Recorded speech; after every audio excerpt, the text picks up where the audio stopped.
So guys, let's start with the unboxing, of course, but before that, let's take a look at the box. The good thing here is that it says country of origin India on the side. I mean, it's great that the entire iPhone 11 series, whether it's the 16 Pro or the Pro Max, is now assembled in India. Before we start, my name is Rohit, CEO at Budly.in. Do you want to upgrade your phone but don't want to spend a fortune? At Budly.in. Logically, you can buy high quality refurbished phones at unbeatable prices. Get the best deals on your next phone today. Now, let's move on to the unboxing. This is the typical L-style box, and we have the i16e in black. The look is a bit different because it's been a while since we've seen a single camera iPhone, but okay. We have a braided USB-C cable, along with a SIM ejector pin and of course some paperwork. The fun part, let's remove the cover and boot it up. The first thing I noticed is that this phone feels quite light. I mean, it feels even lighter than the i16. Technically, it is. So guys, you've seen the first look of the i16e,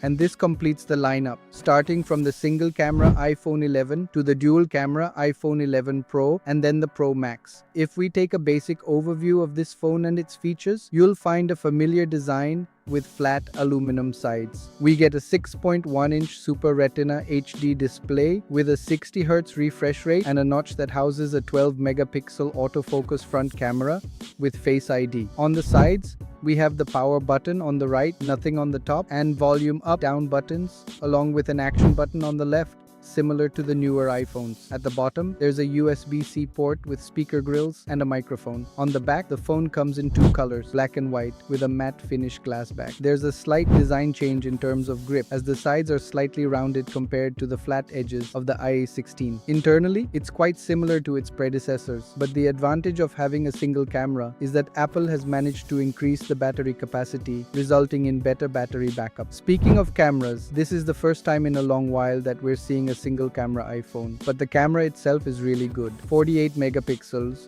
with 2 times lossless zoom. By default, photos are captured at 24 megapixels, but you can enable HIF Max mode to shoot at 48 megapixels. Portrait mode is available, and overall all the essential features are there. The biggest difference is that we've gotten used to ultra-wide and multiple camera setup, so this single camera system feels a bit unusual. However, it can record videos in 4K at 60 frames per second with Dolby Vision. The 12 megapixel front camera also has autofocus and supports 4K 60 frames per second recording. When it comes to performance, the i16e runs on the A18 chip built on a 3nm process. Whether you're gaming or pushing the phone with heavy tasks, it performs exceptionally well without any issues. Another update coming soon is iOS 18.4, which will support 10 additional Indian languages, including Telugu, Punjabi, and Bengali. This means the entire system, settings, app names, and even the calendar will be available in these languages, making the iPhone more accessible in the Indian market. Now, there's been a lot of debate about whether this phone is worth it. The starting price for the 128GB variant is 99,900 rupees, with the 256GB variant at 69,900 rupees and the 512GB variant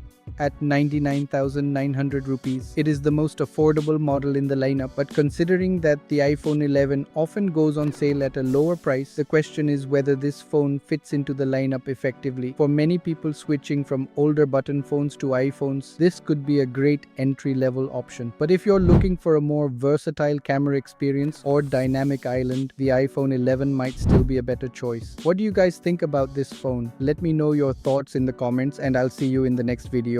Jai Hind, Vande Matram.